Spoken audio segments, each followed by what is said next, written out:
Welcome, people, to the unknown world of freedom of speech. It's your boy Larry Belafonte, aka Price to the. I'm super pumped about this episode. I got my first special guest, my brother Iddris. Make some noise, y'all. What's up? What's up? What up, what up, what up? Yeah, man. I got my dog on this episode with me.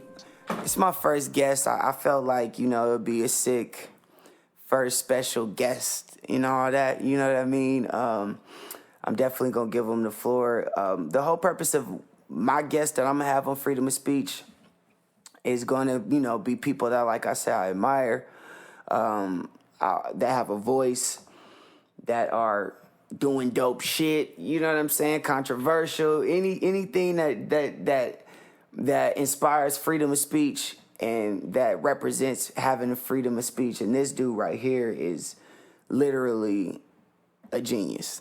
And it's like, it's scary. It's like no other way to put it. It's not, that term is used so light and not respected in 2017's days. But real shit, this dude's like a real deal genius, and I'm honored to even have this dude on the podcast. It's crazy how he's even on my podcast because shout out to the Mama We Made It podcast. They are like incredible two dudes, and we were featured on their podcast, which, connected this whole vibe. And it's an amazing thing. And, this dude's story is phenomenal. We about to chop it up. And he's completely in the tech world and completely in the hip-hop world, completely in the millennial world, completely in the new age world, completely in the fucking fresh world, completely in the do your shit world, completely in the free world. You dig? And I'm about to let my brother tell his story. Just let the listeners know a little bit of just who you are, what you've been through, what you've experienced, what you do, how you got here, like why the fuck you're even just that dude. Let them know what it is, man. Yo, much love, fam, for that intro, man. Yeah. Shit was crazy. So most people, they know me by the name Iddris Sandu. I grew up in LA. My mom's from West Africa. My dad's from West Africa. My mom moved there when she was a little kid. My dad was born out there. They have like different paradigms, different shifts, things that they experience. Okay. Yeah. Word. That's wild. And so do they speak like African or do, like a different language? Was it? Yeah, both my parents, like my mom speaks like 9 languages. I speak 5. Word? Yeah. What languages you speak? I'm a polyglot. I speak English, I speak French, I speak Arabic. I speak African language called Hausa, and I speak another African language called Tree. Word. I speak 5 languages right How there. you say love and peace in one of the African languages? Nason Kipan. This nigga flexing on me. So you know what I mean? Like, yo, to me, there's so much power in one, having multiple languages, but 2, being black, being African, being of African descent, and knowing any of our languages. That's value, dog. Being here from, America, California, where we are surrounded mostly, like me, Mexicans and Hispanics, and they got so much pride, and Asians, and, they got their language. And we just got English, you know what I mean? You feel me? But get back to your shit, man. Damn, that's amazing. So you speak 5 different languages. Your family speak different languages. They grew up in Africa, from Africa. Yeah. So you from here, though? Yeah, born and raised out here, LA, you know what I mean? Growing up in parts of Compton, shout out to Compton. Growing parts of Inglewood, shout out to Inglewood. Growing parts in Torrance, shout out to Torrance. Growing up parts of Harbor City, shout out to Harbor City, niggas. You know what I mean? But growing up, I always just knew I was different.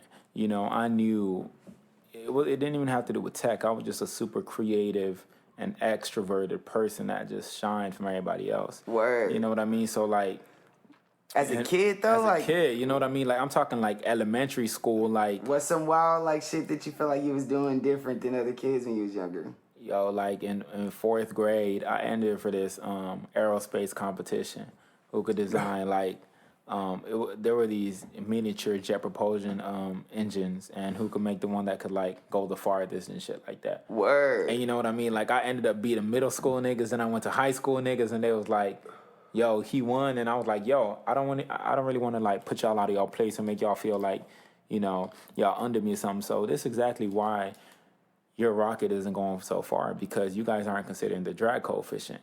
Right, so my rocket in fourth grade, it had a lower drag coefficient. The lower drag coefficient, the farther it can go because it's creating less drag. So I was using like circular bodies. They were using more squarish bodies. It creates more drag, creates more friction, slows down your shit. And I'm like, yo, I wanna help y'all out.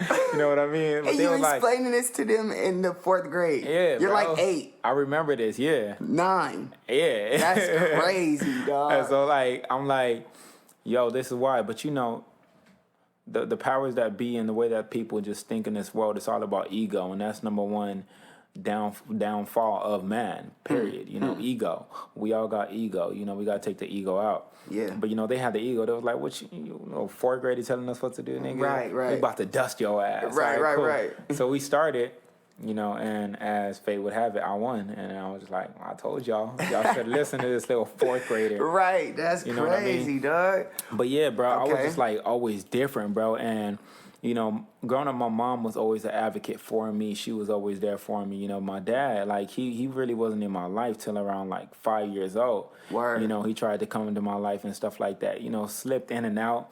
And then when I was like 8.5, 9, you know, he convinced my mom to go on a 2-week trip to a village in West Africa where he grew up. Okay. You know, so y'all all went on a trip? yeah, it was supposed to be a 2-week trip, bro. You know, convinced my mom. My mom was like, you know, see, my mom was raised in Africa. So, like, even though, you know, her side family comes from different places, it's like she has the mentality of the superior, dominant male. Yeah, you know, most and then, definitely. Okay. Yeah, so, you know, she was like, all right, cool. You know, you could go up there or whatever. So we go, like, you know, we toured and everything. I'm like, this Right. is cool to be experienced around. You know, I know you want to be on some bonding shit. You never been in my life and stuff like. So this is cool. Yeah. You know, things were all good and shit like that, man. And like, I wake up like on the 7th night, bro, and you know he ain't there no more.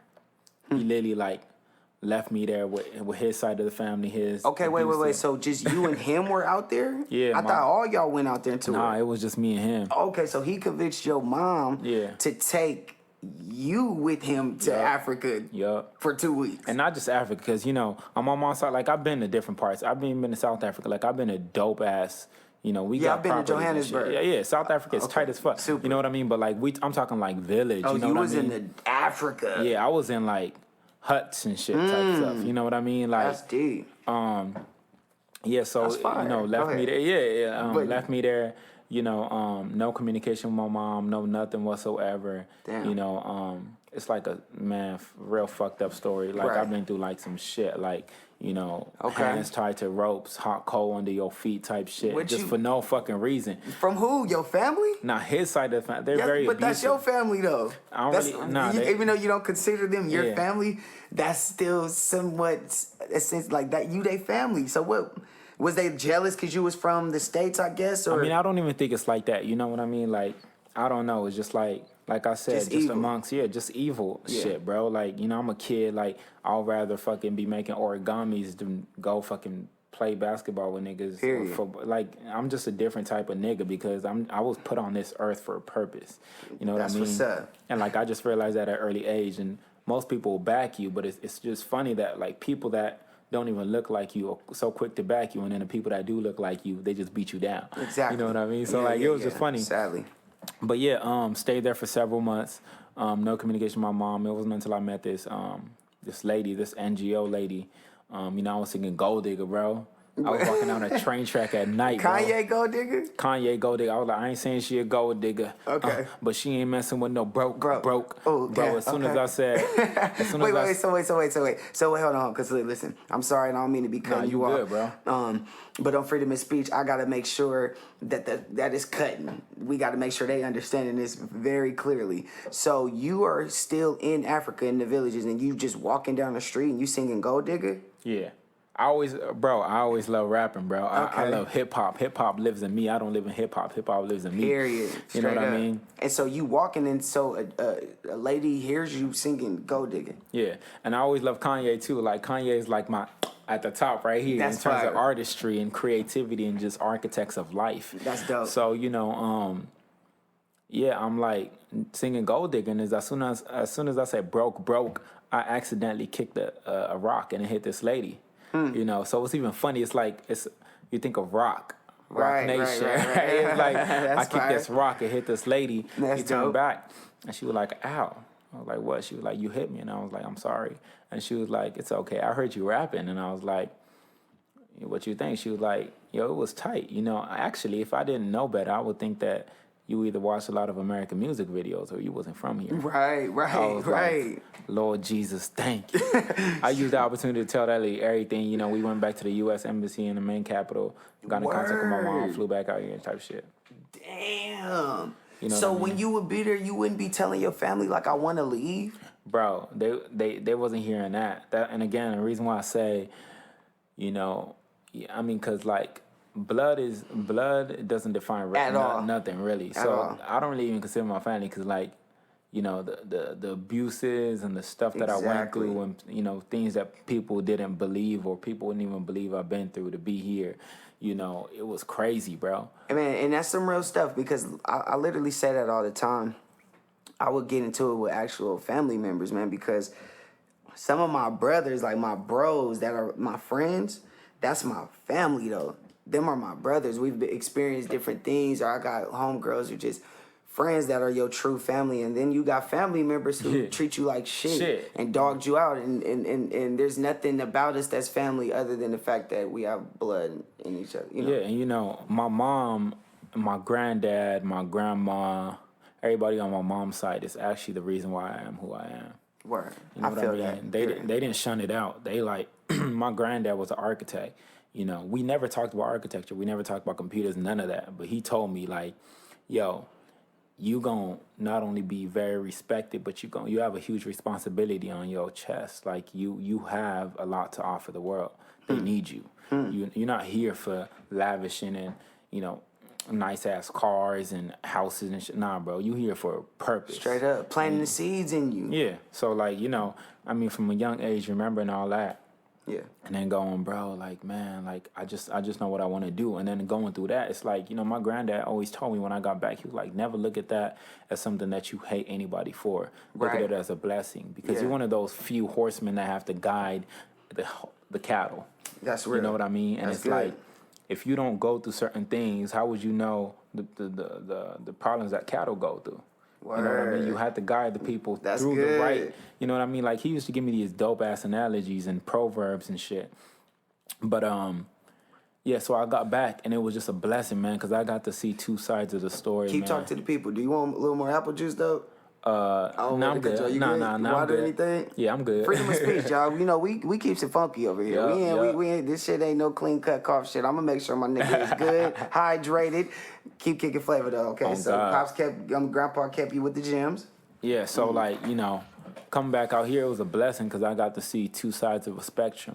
You know what I mean? I got to see what an actual problem is. I got to see what an American, also known as a first world problem is, versus an African, which is like a third world problem. Yeah. You know what I mean? I got to see the difference between, you know, my chicken cold and, you know, I have no food for the rest of the week. Straight up. Or like, you know, Period. my water was cold, but having to carry a bucket At 5 in the morning. At 5 in the morning, half a mile, and that water wasn't even hot. Straight You know up. what I mean? Like, I've seen the struggle of that shit. I've seen what famine is. I've seen what drought is. I've seen what, you know, so many things are. So when I got back, I just started analyzing shit critically, different. And, you know, it was funny because that was around 2008, and then Steve Jobs just unveiled the first iPhone. Right? How old were you? Bro, I was like, shit. At this point, I'm like transitioning to 13. 13. Yeah. It's a blessing too.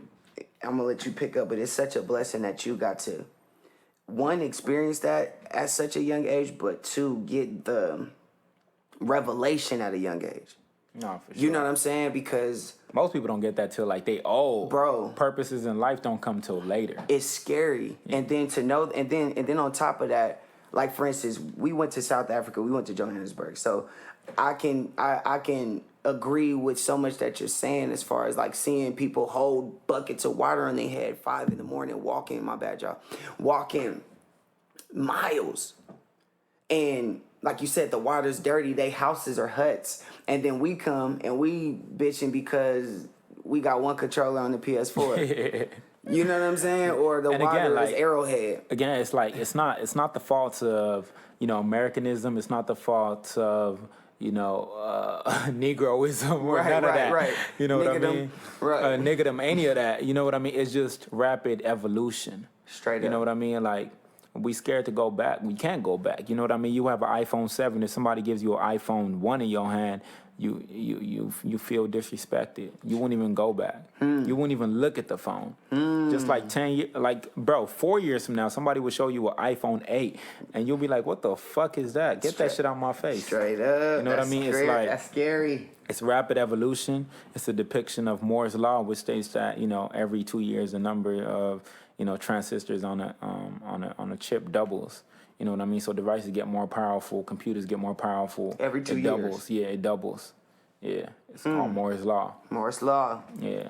Damn, okay. You know what I mean? You 13, Steve Jobs drops the iPhone. What does that do to you? Bro, I just remember, like, I had always looked up to Steve Jobs, you know what I mean? And, like, this was my point where I was like, yo, I fell in love with tech.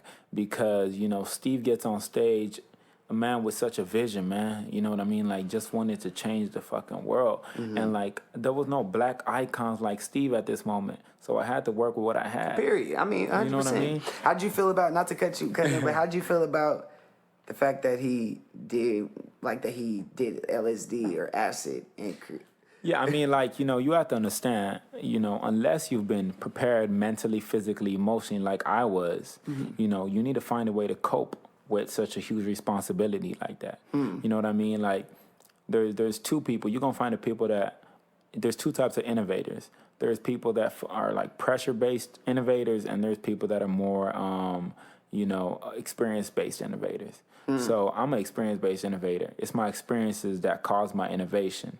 There's also people that their stress and seeing everything that goes around causes them to innovate on a huge level. I got to be a pressure innovator. Exactly, and that's what Steve was. So we had to find a way to cope with that. You know what I mean? Like, for Steve Jobs to been able to create what now is known as the Apple phenomenon, which is Apple could drop a fucking banana and call it the iBanana, and niggas gonna buy it anyway. He had to fight for that. So what he had to do is he had to say, I don't have enough time, and that he realized, like, time is the number one biggest commodity. You know what I mean? When you give somebody your time, you're not giving them a unit of measurement. You're giving them a part of yourself that you can never get back. So Steve had to say, yo, I had to cut my family out. I had to cut everything out. I just got to focus on this because there's not enough time. And that's why he was able to create what he's created. That's crazy. So if we go back to, 2008 when Steve Jobs unveiled the first iPhone, I just got super inspired. And I remember him showing the first iPhone didn't even have apps. You know what I mean? So, like, he just goes, yo, this the iPhone, blah, blah, blah. It was a podcast, I think, and somebody was like, boo, nobody gonna buy no phone like that. You know what I mean? It only got, like, 2 apps, blah, blah, blah. And he was like, that's why we need people like you. We need readily available people who are regular people that could create for the masses. Because what Apple did was, the significant contribution was, it was the first time where regular people could create regular software for regular people. You know, like just like someone at home. Yeah, before that, you had to be a fucking computer nerd and take R language and assembly language for years before you could even pay so much money in school, in college, and different things like that to even obtain this knowledge. Yeah. Okay. But then they had like SDKs and software development kits where you could literally create your own programs, like, you know what I mean, a regular nigga or a kid, which is what you have now, a kid that was bullied in school. You know, hint, hint, a kid that was bullied in school. So were you bullied in school? No, I'm not talking about me. Cool. I want to tell you who I'm talking about in a sec. Right. But a kid that was bullied in school, right, you know, had to run home every single day and came from South Africa and came here and, you know, moved to Canada, blah, blah, blah, but was bullied in school. But that kid came back and he created programs and stuff like that later sold his company and later formed PayPal and later formed SpaceX, and now is the CEO of Tesla, SpaceX, and Solar City. Crazy. Elon Musk, you know what I mean? Could be there. That's huge. You know what I mean? So, like, that inspired me, and I was like, yo, man, I don't know where I'm going to find this knowledge. I'm going to just start going to the library. After all, that's where all the knowledge is at. You know what I mean? So, like, bro, the cool thing about programming library. That's is, amazing. like, languages like Java and shit were created before I was even born, bro. Yeah. So, you know, I just started going to the library, bro. I would go, like, half-torn books, you know, all of that. Start reading assembly. The raggedy Java. shit. The raggedy shit at the bro. library. Basic. I mean, it even came to a point where I wanted to rent it out some books, you know, like, you know, libraries be letting you rent the shit out. And the lady was like, go on, honey, you could have those. They don't even have a barcode. You know what I mean? So I would just go, bro, about a year just chewing. Bro, I was like just devouring all this knowledge, bro. And then for You're about 13.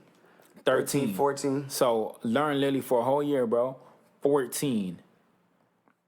Applied for an internship at Google, binocular building. Got it. 6 months later, got a promotion. I had a job. You know what I mean? So Wait, 14 and a what? half.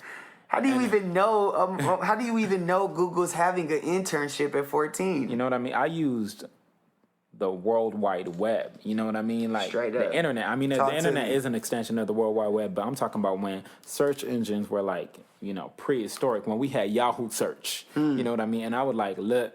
I had a LinkedIn since I was like 14. You know what I mean? Like LinkedIn. Yeah, My boy's been LinkedIn since 14. Yeah, That's you already huge. know. So, you know, the crazy thing is like, you know, so yeah, I stayed. So you 14, you going through the books, you going through the Java books. You take them home. You going crazy. Yeah. You know, you get hired at Google from the internship to getting hired. 14 years old. Yeah, so I stayed there for about 6-7 months, and then right after that, let's just fast forward a bit to 15. Yeah, exactly. Okay. 15. I was doing around 14, 15 was the area and was the time period around which I was doing internships. Okay. So remember I told you I was designing those, you know, and again these were like air-filled, you know, propulsion systems at elementary. So one of the dudes reached out. He was like, "Yo, I remember you from that before I even whooped went our to ass Africa." in that contest. You know what I mean? Like before I even went to Africa, bro. Right. And dude's like, "Yo, I now work at Boeing." You know what I mean? The nigga that I told, like, "Yo, this why your shit not working," tells me, "Yo, I'm working at Boeing and we would love to offer you an internship." So. Whoa. Are you serious? Yeah, bro. So at Boeing, I stayed there for about 6 months. I was focusing on jet propulsion systems, testings, a whole bunch of aerospace systems. Then I left there. Raytheon poached me, which is another aerospace company. I left there. Then Northrop Grumman poached me, and I stayed there for a little bit. And now I'm turning 16. Then Twitter. At Twitter, I was at Twitter reaches out. Twitter reaches out. They poached me, and I was doing infrastructure analytics for, you know, hashtags and stuff. And then 17, Instagram didn't poach me. I reached out and I did tech consulting for Instagram. Crazy. You know what I mean? And so I stayed there for a little bit. And then at 18, I was, you know, basically just focusing on civic duties and shit. So I work with like every freaking politician in LA, from Congresswoman Janice Hahn to like Barbara Boxer to like Maxine Waters to Karen Bass to Joe Buscaino, like Crazy. all of them. And so, you know, around 18, you know, I want to do something for my school, bro. Because one thing I hate disruption of, you know, I just hate when the cycle is broken. You know what I mean? Like, Right.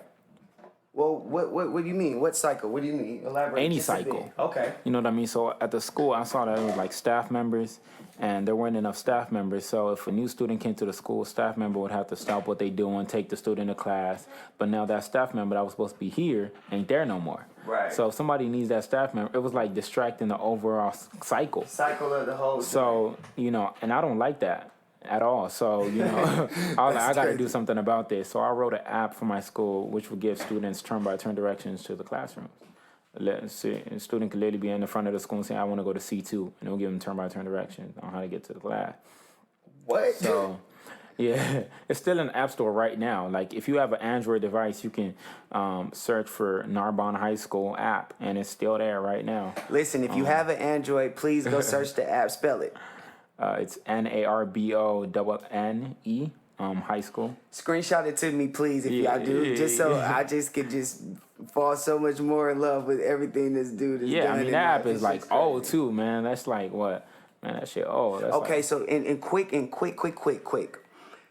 Explain when you say I wrote an app, what the hell does that mean? What do you mean? Like when you're saying you're writing this software and you're like, what does that mean? Someone could like, I feel like the minds that are like my ghetto mind doesn't even understand what you even, like break that down quick in small terms if possible and quickly if you can for yourself. yeah, I mean, like software. So basically, I'm not a software developer. I'm an engineer. I design everything from the mainframe, you know, user interface to the back end, everything. That defines an engineer. Okay. You know what I mean? So like, basically, a software developer, software engineer is basically a problem solver for tech. You know what I mean? So being like a technician for tech, you just find problems and you solve them. Okay. So when I say I write code, think of a song, right? The end product is what? The music. But somebody has to sit, compose. Somebody else has to sit, write the lyrics. Right. Somebody else has to sit, produce the beat. That's the way it is with tech. But I'm literally writing in a language. It's in a foreign language. It's like, it's not English. It's I mean, like a lot of the classes and stuff are English, but like, you know, for example, Java, I'm writing an app. I'm making it in Java, right? Okay. I have to import classes. I have to, import modules and then write classes and then define enumerators and so much other stuff. But I'm literally like, you're not taking no template. yeah. No template, no nothing. You're See, and building it. And that's like a common misconception, especially, and I get it. That's why I'm having you break this shit down. You know, I'm like I'm not the average black person in tech. So, you know, when we hear like, oh, this nigga made an app, we think this nigga hired some developers in India to get it done. Nah, man, like, you know, a testament of that is the app I created for my school. You could go check it out. Apps I've created for the White House. You can go check it out. You know, more recently, the app I created for Nipsey Hussle. You know, Okay. the Marathon Store app. I created it. Like I was literally in a Starbucks modifying some software I wrote for Uber for their self-driving cars, and he pulled up and so you wrote a software for Uber? Yeah, for self-driving cars. It could the car could drive itself. It could park emergency situations. Like. Oh Yeah. my God. That's what I'm saying. Don't just stumble over that shit on freedom of speech. I can't let you do it. Yeah. Okay, so boom. So you wrote software for Uber. So you're sitting in a Starbucks. Yeah, so I was literally sitting in Starbucks, modifying the software because there was a bug in it, all right? So basically a bug is basically like an error that causes the program to crash, right? Okay. So I'm fixing this bug, in the little the library. I've never been to that library, I had no compelling reason to go to the library. Something to say, yo, pull up. I didn't need to charge my laptop, didn't do none of that. And so, I ended up, going up there, working, and I'm in the corner just like doing my shit, and Nip pulls up, and he's like, hey, bro, like, what you was doing is pretty interesting, blah, blah, blah. I'm launching like this new smart store shit. I'm launching this new store initiative, and I want to integrate tech into my stuff, because he knew that like survival of the fittest with retailers coming, supply and demand, like he gets it. That's So, he was like, yo, I'm taking my daughter, Imani, to, the movies, but let's get in the studio tonight.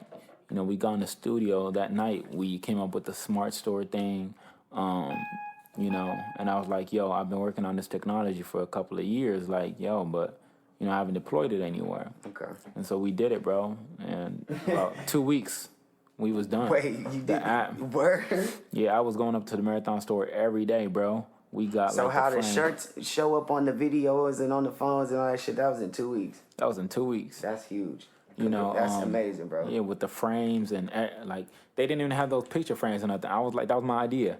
I was like, yo, we need frames up there when they scan it, it could play exclusive song. That's huge. Like all the smart features in that store was like conceptualized by yours truly. That's amazing, bro. That's amazing, bro. And the people gotta know that. It's no flex. It's pure truth, and the world needs to know that of that greatness. Yeah, I mean, and again, it's like that's a beautiful thing. There's no flex because everything I do for culture. I do for us. You know what I mean? This ain't just hip hop. This ain't just acting. This ain't if I win for myself. If I win, I win for us. We need one black archetype at the top. Sitting down with the Mark Zuckerberg, with the Elon Musk, so we're included and not secluded from these conversations. You know what I mean? If there's a topic of AI, if there's a topic of machine learning, if there's a topic of autonomous vehicles or anything, we're never included in these. So you have these top level companies that have top level CEOs that are predominantly white, and then the board of directors are all predominantly white, and the top level execs are all predominantly white. We fall like 4 categories down before you even see like a half black person up there, you know what I mean? Or a person that just gets the culture. Right. And so I'm trying to be that first archetype because that's all we need. We just need one. That's it. And we gonna shake, bro. Like, again, we coming in with that NWA mentality intact, bro. You know what I mean? This ain't no soft shit. We just gonna come, oh yeah, we have an app buying. Nah, we build an infrastructure. We invest in all that money back into building our own companies, our own phones, everything. That's huge, dude. And that's, bro, I've always said shit like that. Like, bro, we gotta invent our own phones. We have to have our control. I'm so big on that, man, because just like the phones and how, like you said, it's Apple everywhere. I was just saying on my last podcast, and so it's like, it's so easy for, Everywhere you go, bro, Apple phone or Android or Microsoft's Windows phone. And we know Windows ain't really doing too good, so we're just between Apple and Android. You know what I mean? And so you have all these people falling second ownership building their apps on these platforms. So if those companies shut down, then their apps become completely irrelevant. So, it's like we're not experienced. We're not even told how to go about these things. So when I go down and I sit and I listen to like Kanye talking about like how in fashion we only are allowed to create shillings. Our best opinion is on a graphic T-shirt. We don't get to create no luxury fabrics. We don't get to experiment with like texture. We don't get them heavy cloth T-shirts. We don't get none of that. And I listen to everything and I go, damn, the same thing is happening in tech. We get the shillings, bro, and we okay with the shillings, and we okay with creating more shillings. You know what I mean? Yeah. We use shillings to make more shillings. We don't use shillings to build infrastructure and machines that can press the shillings. We just focus on making more shillings. That's fire. You know what I mean? And that's out. And that's out, bro. Especially in this generation, we have to be including those conversations. And that's who I am as an individual. And that's what I'm here for. I'm just here to it's all about truth. It's all about execution. And it's all about dopeness. Period. You know what I mean? Period. That's fire, dude.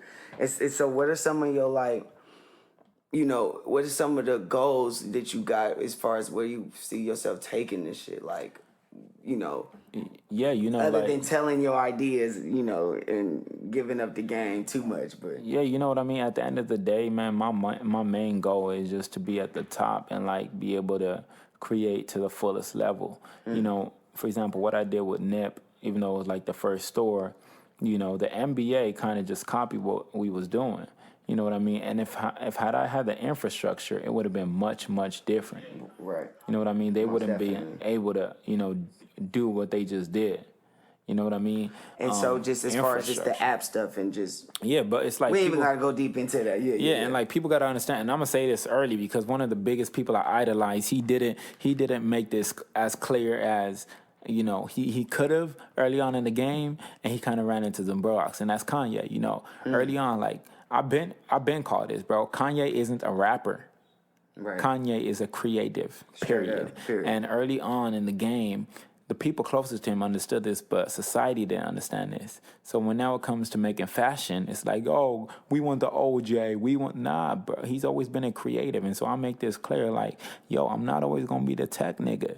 I'm going to be in politics. I'm going to be in, energy. Music. So much, like what we working on right now. Speaking of which, things we working on, we got a collab coming in. Audio Push X Iddris Sandu is coming real soon. Like, the deal, like, yo, this dude's incredible. Like, it's crazy to see so many lanes that he's in, but killing. Like, and that's the power of this generation and our people. It's like limitless, limitless when you really put your mind to it and lock in. And it's dope to just see what you're doing, man. See this crazy tech world in true form, because I feel like even just the way you explain it is in ways that no one's ever even put it. It's like you're gonna put it in terms of where we can, the bare mind can get it. Exactly. And that's what we need. And then on top of it, just for people who can't even get it, that just want to be able to invest and lock into it, and it's just beautiful, dog. Like I'm like all about anything you got going on, man. This is crazy. Sure. And that's why we doing this right now, and that's why we gonna continue doing exactly what we doing, cause the world got to see this, bro. They got to see Black excellence in its fullest capacity. Creating dope shit, right. Taking a concept and putting some dope shit on it. Niggas gotta know, like, yo, like, yeah, you could be a kid of the hood, you could talk the way we talk, but you could be smart as fuck, you can influence the world, and you ain't gotta change for nobody. Period. Be you. Period. Be. That's all this shit is about. That's be it. you and Be. be free. You know what I mean? Yeah. Be. That's amazing. Yo, this is incredible. It was amazing having you on here, man. If you got anything you want to hit on with the people, what's your social so they can follow you? Yo, follow my social. It's Iddris_Sandu. That's IDDRIS_Sandu. My Twitter, my Snapchat, everything the same. So Iddris_Sandu. Yeah, man. Y'all follow up with this dude. Like, we got some crazy stuff in the works. He's definitely somebody you want to just stay in tune with. We gonna definitely do a part 2. Sure. Yo, this is just the beginning of so many amazing things. And I wanted him to come on here just to spark y'all mind at a different level. I'm definitely like having more guests, and it's gonna only get greater. So y'all make sure y'all been leaving comments throughout this whole thing. This has just been amazing. Y'all get out here and go challenge yourselves. Go be free. Y'all see what happens. You know what I mean? You see what can happen. Hired at Google at 13.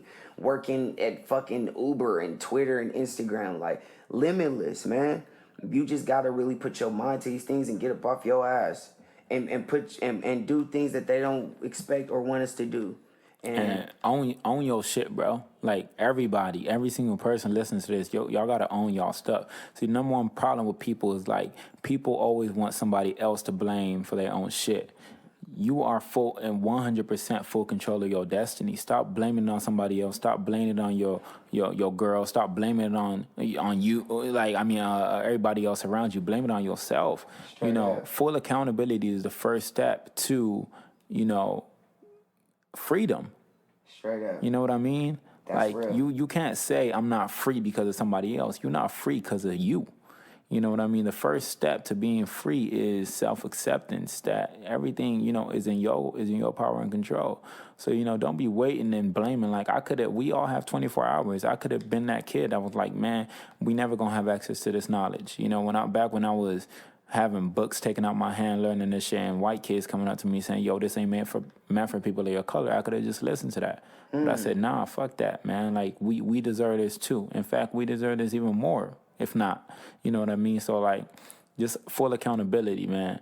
Like, just full amazing. Accountability for your shit. That's the first steps to being free right here on Freedom of Speech. Y'all got that shit live and direct. This is amazing. Y'all get out there and go be free. Focus from resisting everyone else.